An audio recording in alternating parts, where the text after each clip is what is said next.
becoming wealthy comes down to 5 steps. And, I've talked about it in many different forms, but I'm going to break it down into the simplest root thing you have to understand. Number 1 is you got to earn money. And if people say, how do I earn money? It doesn't matter. It could be a side hustle. It could be a business. It could be a job. You could have some money coming in. Once you make some money, number 2 is you don't spend all of your money. And that means when you make $1,000, you don't spend all $1,000. How much do you spend? Let's not worry about the nitty gritty yet. Just don't spend all of your money. Well, most people make $1,000 and they spend $1,500. Yeah. They use their credit card to spend more than what they have because they think, well, I'll be able to pay this off next month because I have another $1,000 coming in. Exactly. And then they get into more and more debt because they're over-consuming. You'll never build wealth. You'll never get rich. You'll never have any freedom. And so you can't spend all of your money.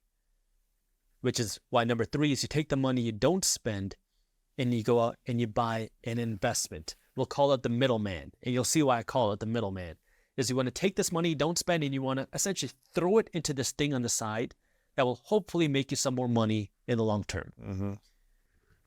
Then number 4, when your investment makes money, take the money that your investments make and dump it back into your investments. And then number 5 is work to make more money. And the reason why you're working to make more money is so you can have more investments. Now, let me explain why this is so difficult, because it makes sense in theory, right? You're never going to become wealthy if every time you make $1, you give it to somebody else.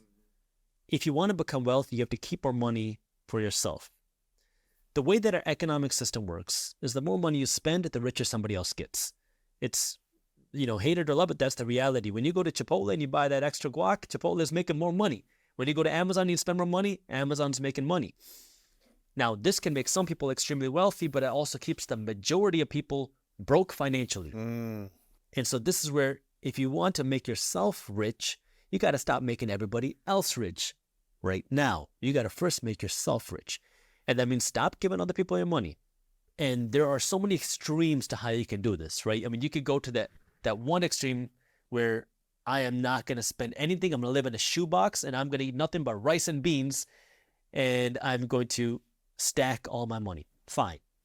Other people will find a more balanced approach. And you got to find what's right for you. Yeah. I'll spend a certain amount on the things I like, but I'm not going to overspend.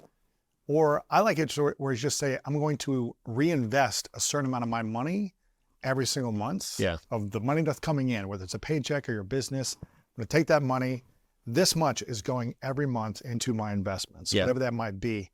And then if I want to spend the rest on a vacation or, extra guacamole or whatever it is, cool. Enjoy your life as well. Right. Like you don't have to live